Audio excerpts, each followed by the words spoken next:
How would you define freedom? Freedom for me is often defined by libertarians as simply living a life that is free from coercion.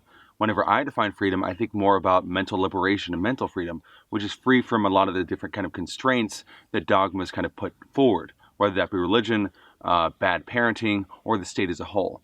The one thing that I try to implement in my life and try to help other individuals implement is the idea that faith is not a virtue. It's something that should be dismissed readily on a constant basis. For the fact of the matter is that faith, which is told to us to be a virtue, is to believe in something with simply no evidence, or believe in something that goes against the evidence as a whole. I don't think libertarians will truly be able to move forward until we do both the internal dialogue of understanding freedom, as well as kind of talking to other individuals about why the government's bad. Well, why does the government exist? Simply a result of the way that we choose to think. So for me, it's more about mental liberation than just physical liberation and physical and mental freedom. What's your form of activism as far as freedom goes? For me, as I was a former Child Protective Services investigator, I wrote a book called Legally Kidnapped: The Case Against Child Protective Services. So it's kind of my niche to help individuals deal with things like family court, as well as dealing with Child Protective Services as a whole for right now. This includes helping out individuals deal with legalese and court documents as a whole. I started up a network called Child Protective Services Victim Support, which can be found at cpsvictimsupport.com and on Facebook, that helps individuals deal with CPS, whatever that be their personal cases, and also sets them up with a network of individuals who, for instance, transcribe some of the more complex ideas, as well as just kind of walk them through to tell people this is how you talk to Child Protective Services investigators. This is their history. This is the truth about them. These are how, honestly, idiotic many of the investigators actually are, and how to get around that particular system. On top of that, I run a podcast called Libertarian Atheist Podcast, found at libertarian-atheist.com. Within there, I implement more of what I was discussing earlier. So CPS, victim support, a lot of that is the physical freedom. It's trying to allow your kids to be able to live away from the constraints of the state, which is why I also push forward the idea of homeschooling, unschooling, or Waldorf education, possibly Montessori education. But within the Libertarian Atheist Podcast, I break down how the state in and of itself is a religion, one that we need to free ourselves from, and also why the ideas of libertarian philosophy should also be implemented outside of that, to have atheism kind of guided in there. Because in the same way that libertarianism is in many ways about being humble to the expressions of central planning, to understand that life is incredibly complex, similarly atheism is still based on that same principle. Though I may not understand the Big Bang, that doesn't mean that I therefore believe in such and such. Much of religion is founded on the idea that I don't know, therefore X, which is an absurd way of going about life. And it's the same way that whenever people think about government or democracy, I don't know, therefore government. So there's that similar constraint as far as thinking is concerned, and I'm trying to help people move away from that. And when I see individuals, say in Austrian economics or in these other fields, who are very intelligent, specialized individuals, then telling us that we should be Catholics, it kind of bothers me inside whenever I think of, well, I'm against tyranny, but I want a pope. So I'm just trying to help people kind of move forward on that end. Why do you attend PorcFest? Well, this is actually my third year attending PorcFest. The first time I ever came was honestly to meet a lot of the like-minded individuals that I was working with at the time. You've interviewed Brett Finot from School Sucks. It was great to actually see him in person. A lot of other liberty-minded individuals. You know, I've been to Burning Man before, and I got to say PorcFest was way more fun. Because at least you can have rational conversations with individuals while they're tripping on drugs. And also just, you know, the music and the festivities, it's such a wonderful environment, a wonderful experience that, you know, is an entire week long. And I see it as almost Mecca for a lot of people who are in the Free State Project or libertarians as a whole. After going to PorcFest and then going and speaking at Liberty Forum, just seeing how many people I didn't have to convince of these different ideas, and how I could go into the really radical aspects of libertarianism and no one calls you a loony. Those are some great aspects of it. And that's actually in part why I moved to the Free State Project, was going to PorcFest, seeing how many great things were happening here, and realizing the fact that though I don't necessarily think the government will topple, or at least we'll get anarcho-capitalism by the end of my lifetime, because I have no idea, I can still get many great aspects of the idea of freedom with other individuals, and spend the best amount of time I possibly can with individuals who I truly respect and can have full conversations with. What's your favorite part of PorcFest? That's my favorite part of PorcFest. Honestly, for me, it is meeting so many people that I've honestly only known online, including Richard Grove here, and a number of other people who I've been able to have passionate discussions with. But it's seeing the personal and actually in person, having those conversations, seeing their actual mannerisms, having that natural the oxytocin and other chemicals that are being released in your brain whenever you're actually dealing with someone right in front of your face. That is wonderful. And seeing just, there's some really fabulous speeches, but there's also just the campground as a whole. You had a really nice, wonderful culture. You had a bunch of people who may or may not be using drugs. You have parents, you have families, you have BDSM groups over there. You have some people who are holding around AK-47s, yet you're not getting any shootings, you're not getting any fights, because there's a mutual respect and understanding of the non-aggression principle. Whether the methodology by which they got to it is solid, sometimes it's not, but at least they're there, and now you can have the discussion without them punching you in the face. So that's some of the fun aspects. It's just the community, and the community is, to me, more enticing than going and watching yet another person tell us how Ancapistan can work. Why should folks at home consider attending PorcFest 2016 or making it their family vacation? So as far as family vacation is concerned, one of the great aspects that I saw, and this comes from, central to a lot of activism I'm doing, whether that is trying to get people out of child protective services or whether that is trying to liberate the mind and moving us away from dogma through things like unschooling, you'll find a lot of different kids and being able to actually have wonderful conversations with what we consider children, 7-year-olds, who are very understanding of a lot of these different principles and are very excited to learn. They have that urge to learn. And similarly, from the kids up to the teenagers and adults, you meet a lot of other people who want to have these rational conversations. They're desperate. They're freaking yearning to finally be able to talk about this stuff rather than lackadaisically walking around in their jobs with a random aggregate of masses inside of a cubicle where they have to be repeatedly told what to and what not to do while they're, on their earphones listening to Freedom and Radio and going, God damn it, I wish I could just talk to another person who's listening to this as well. So there's just that breath of fresh air on top of the view behind us, because Lancaster, New Hampshire, I've been to a lot of different countries, and Jesus Christ, it is one of the most beautiful spots I've ever been to in your entire life. So even if you get bored of talking to people and you're hungover, you just lay on the grass, you watch, look at the mountains. Oh, it's absolutely gorgeous. How did you come to work for CPS? So I decided to work for Child Protective Services. Now, I was already a libertarian, actually an anarchist at the time. I started listening to Stephen Molyneux back in 2006. And I was really accepting a lot of these ideas. And while I was in school, I started writing more of my papers. My background is minor chemistry, major in sociology. Was on the idea of how different cultures chose to raise their children and the natural results that occurred from there. I.e., whenever you have societies which are more violent towards their kids, they tend to be more violent after the fact. From there, I did an internship at a place called Child Safe, where I did interviews and consultations with individuals who had been molested, children who had been molested, and offering services and care for those people. Now, while I was trying to embrace all these things and trying to understand what to do and what not to do when it came to trying to stop child abuse, I was able to have some faux conversations regarding things like spanking, but I was never really able to break the mold there. So I had stopped a few people from actually hitting their kids, like stepped in at like grocery stores, and I got kind of punched in the face. So it ended up getting very hostile, and I didn't understand nonviolent communication. I didn't understand a lot of these other aspects. So I wasn't exactly sure how to communicate except screaming out, "Stop fucking hitting your kids!" So a cop actually talked to me who was nice enough in one of these situations to go, "You're not allowed to do that. You got to call Child Protective Services." So I was looking up for jobs at the time. They actually had an ad on Craigslist. Child Protective Services investigator. All you need is a bachelor's degree. We give you money, and you have power.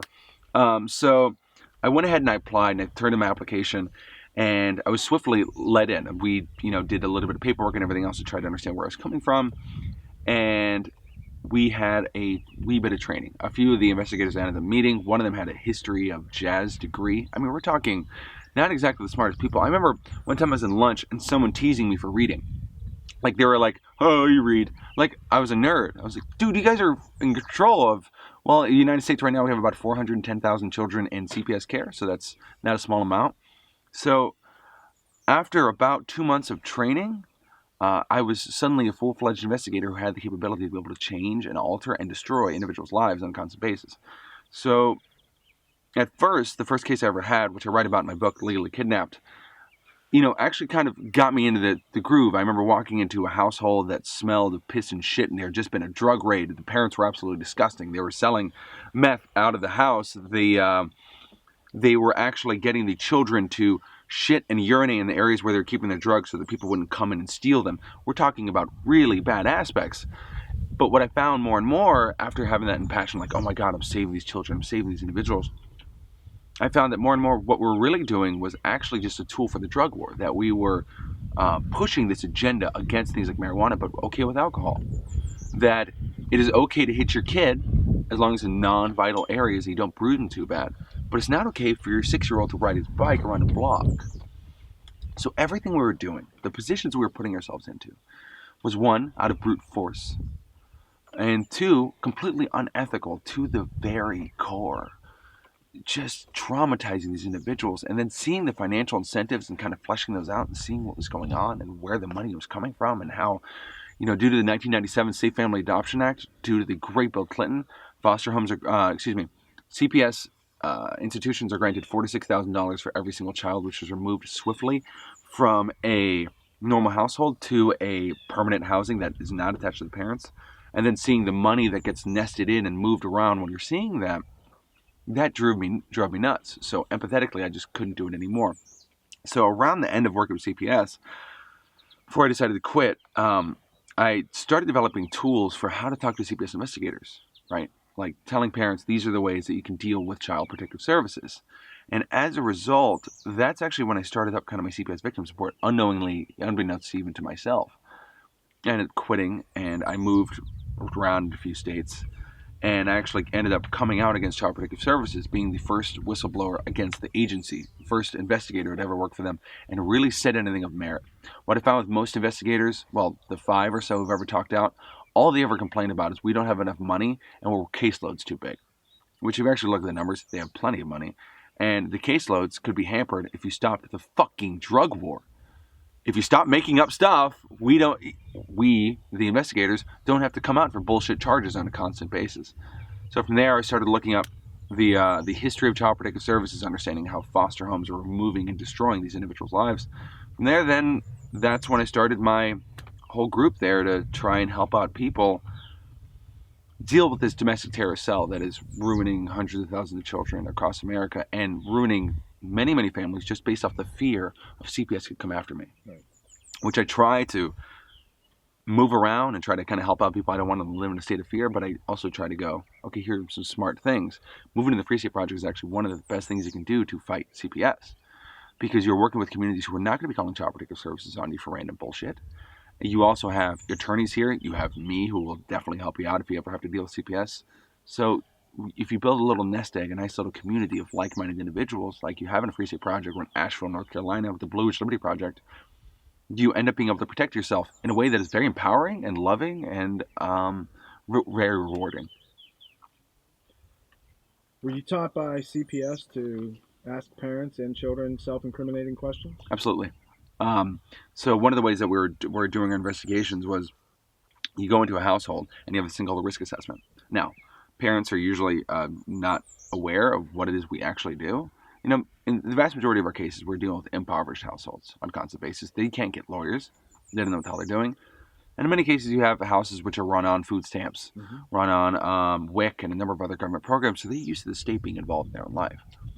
So I'd walk into a house. I go, I can't talk to you about the allegations right now, but I need to talk to your kid by themselves.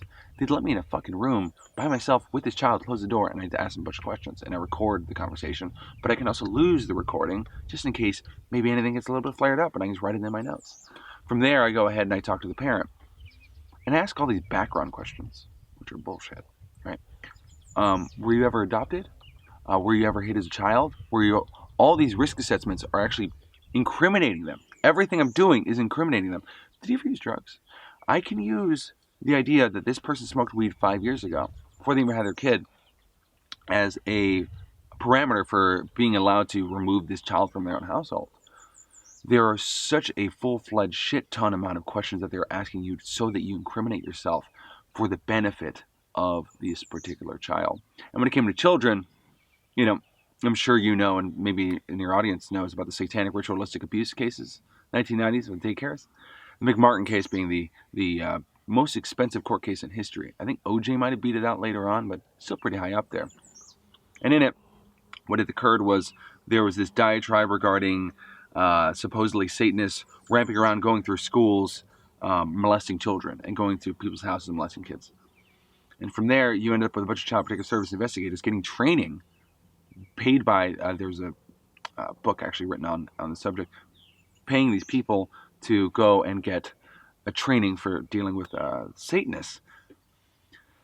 And from there, you ended up having a few cases where CPS investigators were asking kids, like, hey, if you had a thought in your mind, what would it be? Really, really open looped questions, and then you interject with different ideas. It's kind of like cold reading somehow. But from there, what they would be doing is asking them questions such as, where did this person touch you? How often did they touch you? How often did they do this other thing? Those are all leading questions that get you the answer you want.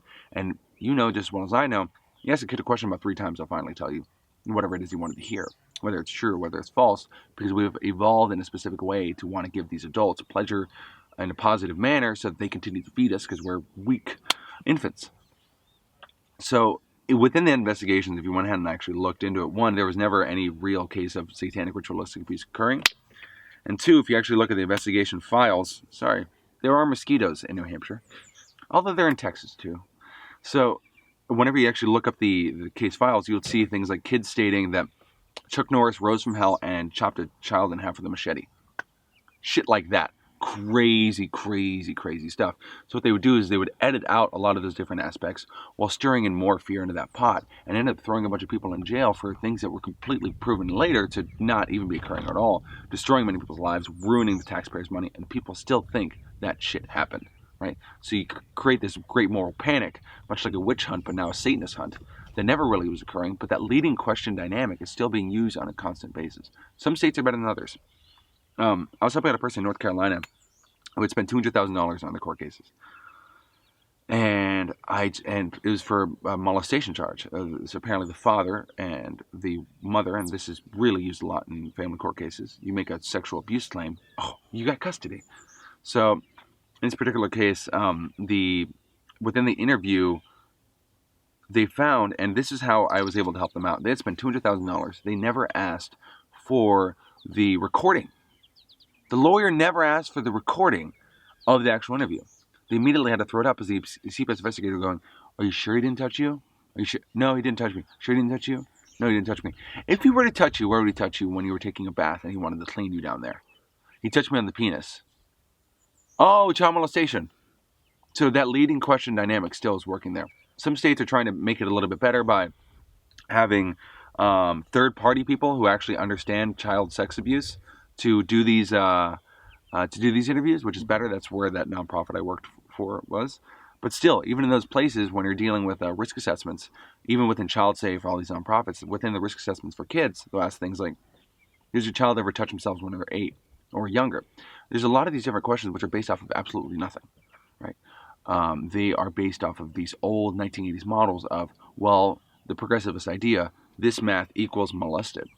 And that is a very horrific thing because though feminists want to act as if we have a rape culture, if we have a molestation culture, we absolutely do not. Because we actually, in certain cases, in certain states, people have been charged for child molestation for harsher charges than killing someone, which tells you something about incentives. This is a side tangent. Do you have any idea how fucking stupid that is? It's fuck the kid. They might know, kill him. Less of a prison sentence. I mean, this is how the state works, and this is how it is positioning itself to control more and more in our lives. And they love to use stranger danger, kidnapping, and molestation to push that. Because we all, many of us at least, want to actually protect kids. Though we may not know what that word protection means. But they can use that to justify all wars. Women and children. You mentioned that CPS has a big stack of case files that are behind in case files. How do you close cases effectively? Well, as a child protective services investigator, within an allegation or report, the allegation of abuse is called into a facility. Now, the reporter takes in the intake, determining whether or not it's actually abuse or not, and they ask a specific amount of questions. That then gets thrown into a supervisor's case hearings, right? So they have a big old thing, a stack of cases. If they find that the report is probably false, they can actually just immediately close and throw out the case. For instance, if you have one party who has claimed like 30 times that this person is hitting their kid, every single time they go out there, it's shown as false, they're just going to close your case.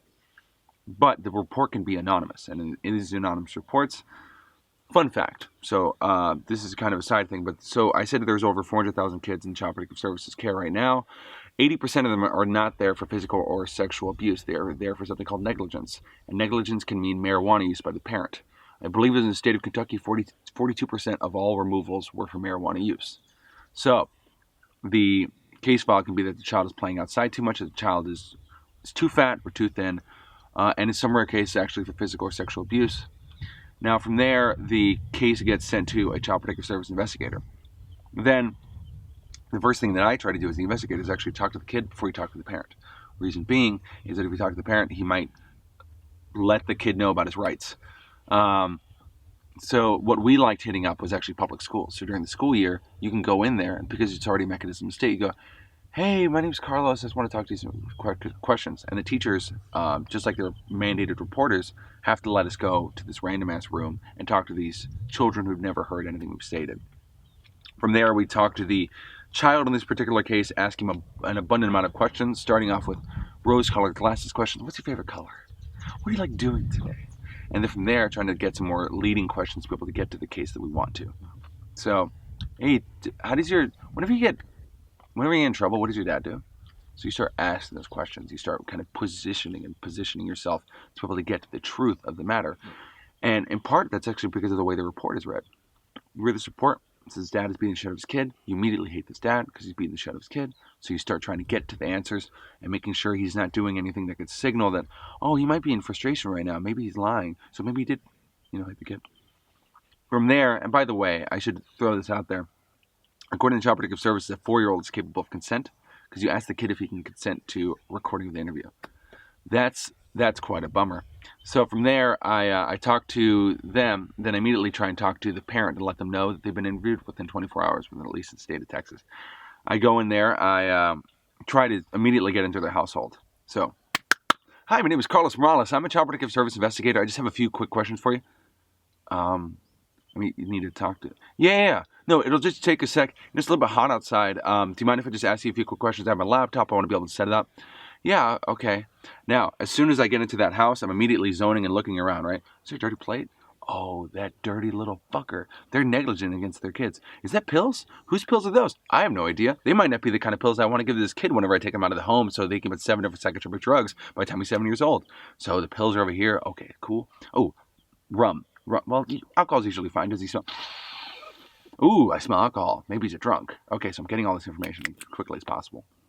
And then I go ahead and sit down and ask him a full-fledged amount of questions. So how was your day? How did you do these things? Everything else? I'm not telling you what the allegation is. I never say what the formal allegation is, right? Yeah. Because as soon as I do, then they're going to be like, well, who the fuck are you to tell me what's going on? So let's say I get a report that says there is... I had a few reports like this. The Mexican mafia is intertwined. People are snorting heroin off of hookers' asses. Everyone is selling drugs. There's sex trade. There's sex trafficking. Those are always bullshit. It's like it's a full-fledged, no, this isn't happening. We would have had 30 report cases today, right? I never got to meet the Mexican mafia for as long as I worked there. It was too bad. Wanted to meet those dudes. So I go to this house and I start trying to ask questions, trying to move around and go to things like that. So try to get to the answers that I want. Ask them as many questions as possible. So if you're a winner, like a real CPS investigator, you make that case. You get that removal. You're the fucking hero. You're the hard worker. You're the guy who's saving and protecting children. If you're an asshole like me and you don't ask leading questions and you're actually trying to search for the truth and you don't force a drug test down their mouth, then I close almost all my cases. Everyone else, they get the removal. They get the full-fledged treatment. And within Child Protective Services headquarters, with the supervisor and everything else, you're considered the fucking hero. I'm considered the lazy guy because I'm closing cases without removing kids on a constant basis. So after I talk to the parents, then occasionally you have to talk to the neighbors. You get what are called APs, which are associated persons, people to talk to regarding the court case. You're trying to figure out whether or not they're lying in these particular cases. Now again, what do I have? 2 months of training. So I'm a good lie detector. Yeah, I'm a good shit detector. My investigations training didn't just involve people telling me that all parents are evil. Right? They didn't tell me that. Or that, kids riding the bikes there before they're immediately going to die. They didn't say that everyone gets kidnapped. Even though the chances of a child being kidnapped are 1 in 610,000. Chances of getting to airplane crash is 100 and 310,000. So So it's not like kidnapping is happening where and all parents are evil, but that is actually what they do push into our minds. So the good investigation, the way it closes, is by being able to get that removal and get them away from their parents' house. Now we don't ourselves get bonuses, but you get levels. So after 1 year, oh, you're still cool. Okay, here's another 10 grand. Here's another 10 grand. Here's another 10 grand. And you get pushed up more and more, so you get more and more autonomy in the sense in that we know that you go along with the fucking message. Therefore, you will do better and better and better. And in my particular cases, I almost got in trouble for. I may have never had a single drug test positive for marijuana in the entire time I worked there. I have no idea why. But the way we did our drug test, though, oral swab drug test, these things are pieces of shit.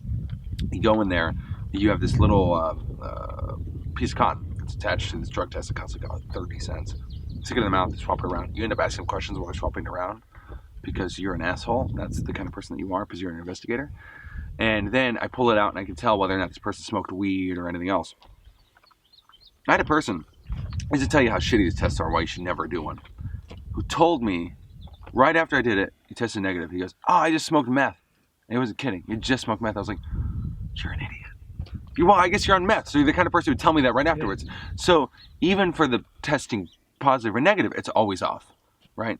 So you certainly shouldn't be doing this test, but we use them on a constant basis to be able to remove kids. Because you smoke weed, you're a bad, negligent parent. And they're still doing that shit in Colorado and California right now, even though it's legal. Because they can still get you on negligence.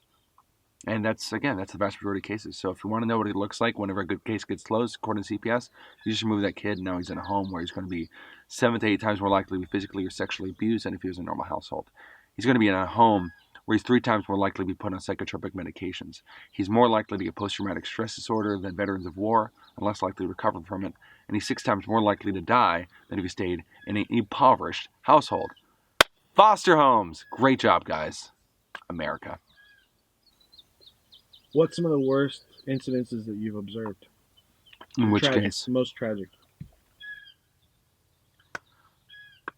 One of my last cases, I was set up to find a mom. She apparently the husband, in this particular case, was beating up the kids, and I went out there and I started talking to the kids and everything else. And I know I asked fucking leading questions.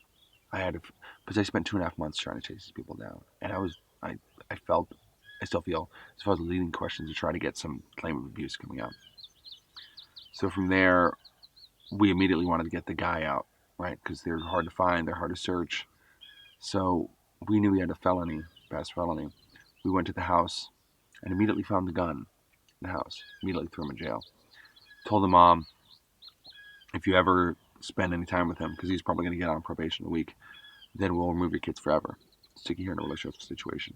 Really destroying this guy's life as well at the same time.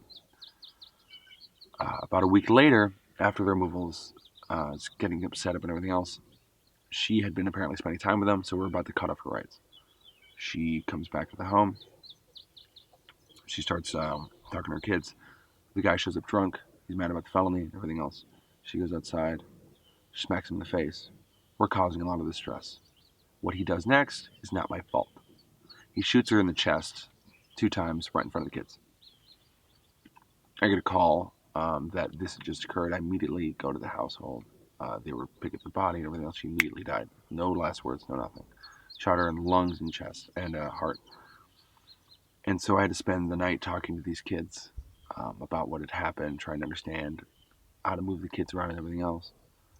And what was really tragic was that was actually the stepdad.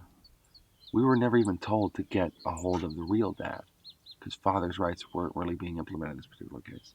We were able to get them with them, but these people lost their mother. And it was after that and dealing with tracking this person down, just sticking them in a stressful enough situation where someone died. That was it for me. And that's actually when I started trying to figure out how to get the hell out of this, how to close the cases that I was working on, and how to help people never have to deal with this again. How do you help people today? As I mentioned earlier, I work with Child Protective Victim Support, a group of individuals who are working to transfer and understand different legal terminology. also as well as writing the book in which I explain in depth exactly how to talk to a Child Protective Service investigator, including always asking for what the allegation is, never contradicting yourself, never admitting to any kind of information which could hurt you, even if it's the truth, never doing things like drug swab drug tests, never allowing them in your household, which you can also pull off, recording every single interaction with either a video camera or audio recorder, although we all have cell phones now, even poor people, so I know they can videotape that stuff. Always making the rational choice to not trust this individual, and realizing that even the mechanisms, even this person's okay, the faultiness of our memory ends up really obfuscating logic, reason, and evidence.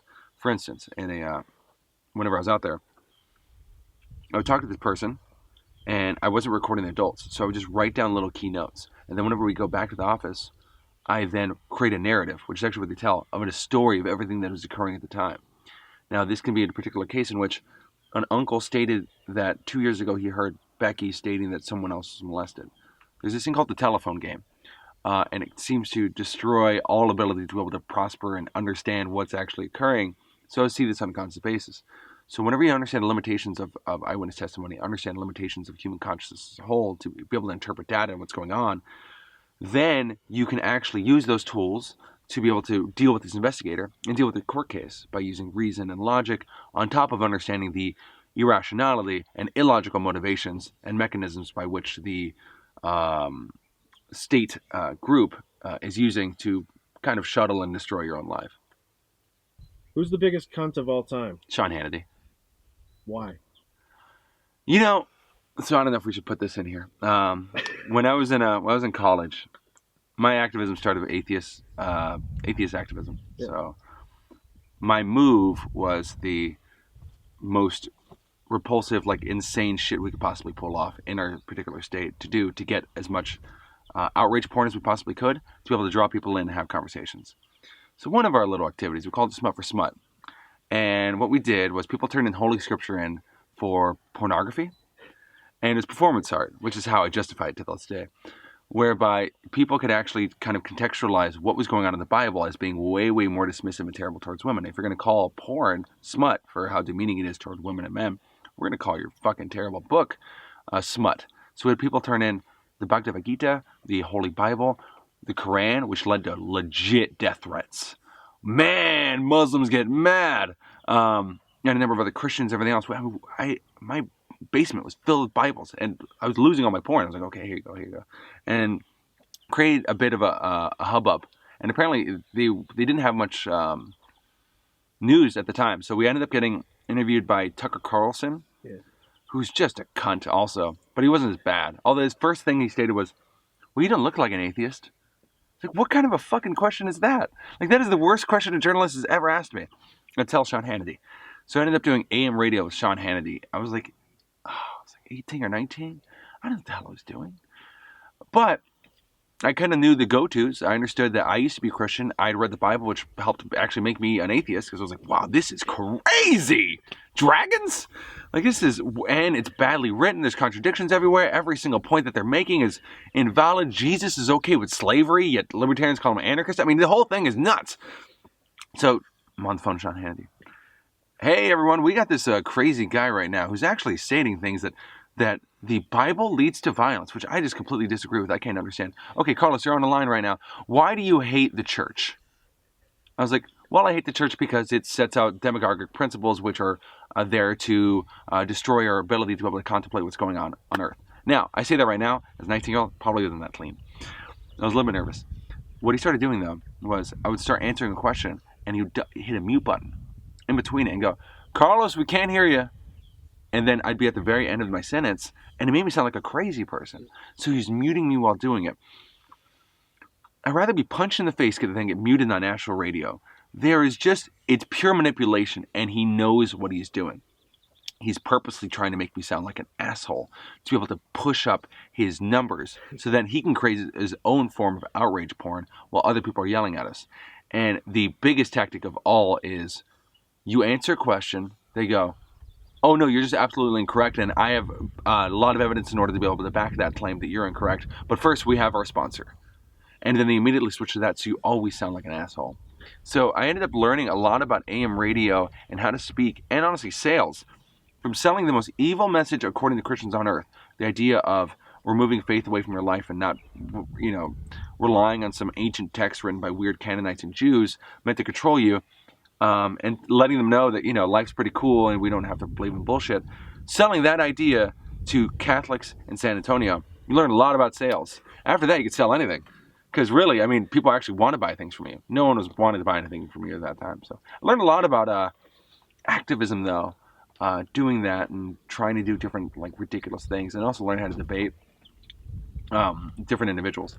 Really fun one was at Smut for Smut, there was this big black guy who walked up to me and had a whole crew. And he goes, "Motherfucker, I'm going to fucking slide you for the shit you doing." And I was a kid, So I stood up. I was like, "Whoa, motherfucker!" I immediately kind of postured back, and he pushed me, and then everybody backed him up and he, what? Hold me back kind of thing, because college academics, and they set up this religious panel, and it was a multicultural, multi-religious panel. I didn't know who it was hosted by. Turns out it was hosted by the African Student Association. African Americans, this isn't coming off as racist. There just may or may not be some African American churches which are passionate. So I get there and it's 300 black Christians ready to fucking pounce. We have the Muslim group and we have Jewish group, and they're right by me. I'm sitting down. Are you fucking kidding me? It was the big black guy who just pushed me. He was representing the Baptists. And the shit they asked me, it was just hilarious. The questions were, "Without God, you ain't got love." That was a question, and people clap. This is college, by the way. This is what they think is intelligent. Another person said, "How does Big Bang end?" I was like, "What do you mean, the oscillating universe effect, or is it the idea that's going to?" She's like, "No, the word." I was like, "Theory?" She's like, "Theory." People clapped again. So I walked up to her face and I grabbed a piece of pen and dropped it. I go, "Theory, gravity. Still better than what the hell you got." So it was that kind of snappy learning how to retort. Opposite of nonviolent communication. Yeah. Obviously, I'm not very good at NVC at all. So it's that kind of learning how to pounce, move on your feet, be quick, be able to deal with any kind of these situations that ended up actually really helped me out with child protective services stuff. It ended up helping me out with a lot of different things, which is being able to deal with conflict. It's something I'm not sure if it's stressed so much in NVC. It's something I just learned from dealing with dispute resolution, from an 8-year-old child holding a gun on me, wanting to kill me, to a 40-year-old man holding a gun on me and wanting to kill me because, I could kidnap his kid, so it's understandable.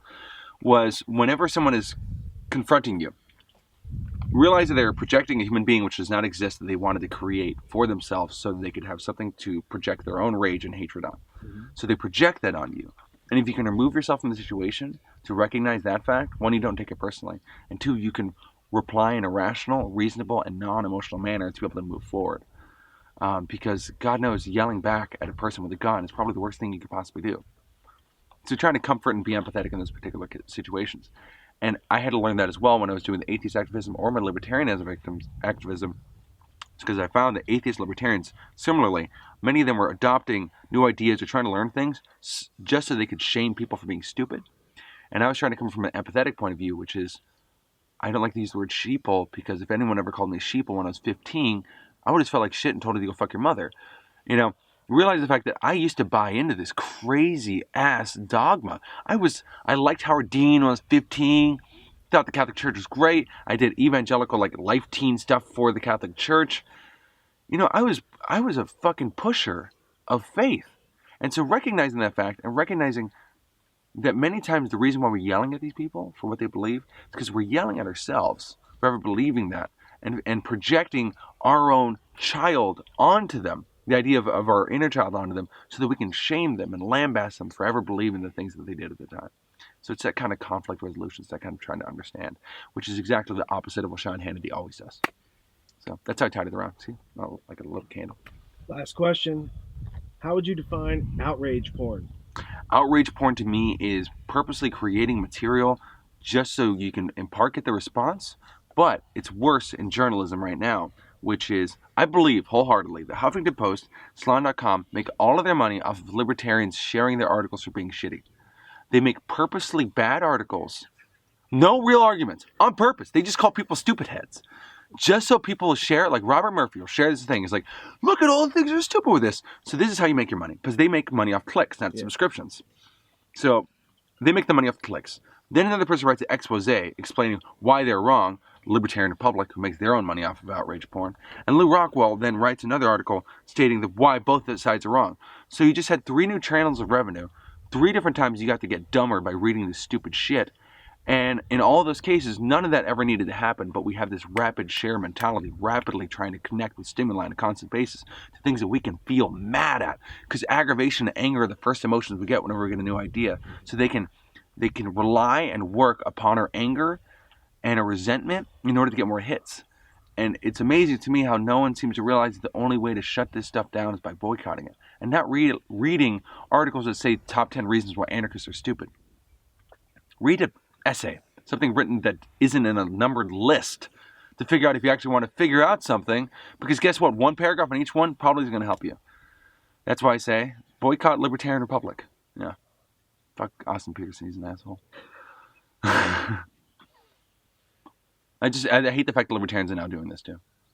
There's a thing to selling, and there's a thing to manipulative selling. And I have a big problem with the manipulation selling, because they are relying off of our prior stupidity and the manipulation we had to deal with at a time to be able to promote their money-making schemes, and that is pushing us away from mental liberation, which is the only way we can end up with physical liberation. Is there any question I should have asked you? Where can you find my book? Where can I find your book?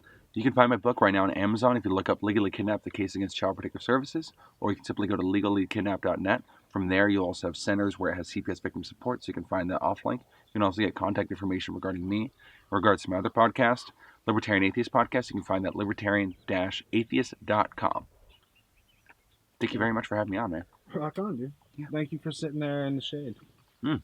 It's a beautiful day. Now we can go enjoy some more. Oh, man. That's fun.